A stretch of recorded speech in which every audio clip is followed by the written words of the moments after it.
Bonjour, c'est Cyril. Aujourd'hui, on ouvre la case 19 de ton calendrier de l'Avent Numéricoach, spécial Google Sheets. Je te montre comment fonctionne la protection de tes classeurs. Lorsque de nombreux utilisateurs accèdent au même document, il n'est pas impossible d'avoir des petites boulettes, comme on les appelle.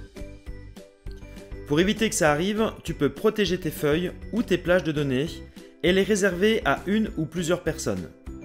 On passe tout de suite derrière l'écran pour la démo.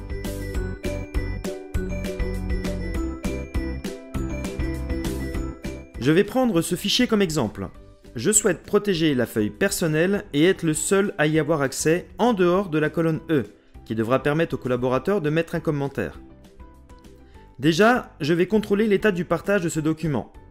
Pour le moment, j'en suis propriétaire et Thierry et David sont en droit de le modifier. D'autres collaborateurs pourront être ajoutés par la suite. Déjà, à ce niveau, tu peux protéger ton fichier en bloquant le repartage par les autres collaborateurs. Et seul toi pourras décider. Mais également empêcher le téléchargement, la copie ou l'impression pour les personnes en lecture ou en commentaire.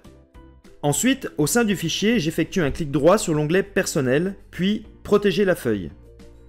Je peux indiquer un nom à cette protection, par exemple Cyril uniquement.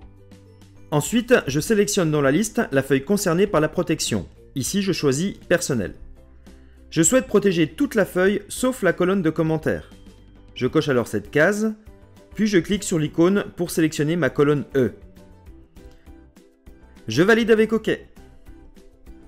Voilà, tu as validé le périmètre de protection. Maintenant, il faut définir qui a le droit d'accéder à cette protection. Pour cela, tu cliques sur « Définir les autorisations ». Ici, tu as deux options, afficher un avertissement lorsque la plage est protégée, ou alors restreindre à certains utilisateurs. Dans ce menu, je peux choisir « Vous uniquement », c'est-à-dire le propriétaire. Sinon, je peux cocher ou non les personnes autorisées à modifier les cellules protégées. Puis je valide avec OK. Dans l'onglet Planning, je veux que chaque personne puisse modifier sa ligne, sans pouvoir modifier la ligne de son collègue. Je vais donc protéger une plage et en réserver l'accès à la personne. Par exemple, je sélectionne la ligne de David, j'ajoute une plage protégée, je lui donne un nom, même si cela est facultatif. La plage est déjà renseignée ici. Je définis les autorisations et j'enlève tout le monde sauf David et moi en tant que propriétaire. Je valide avec OK et le tour est joué. Personne d'autre que David ne pourra modifier sa ligne de planning. Pour supprimer une protection, tu cliqueras simplement sur la corbeille juste ici. Voilà, la protection de feuilles ou de plage n'a plus aucun secret pour toi.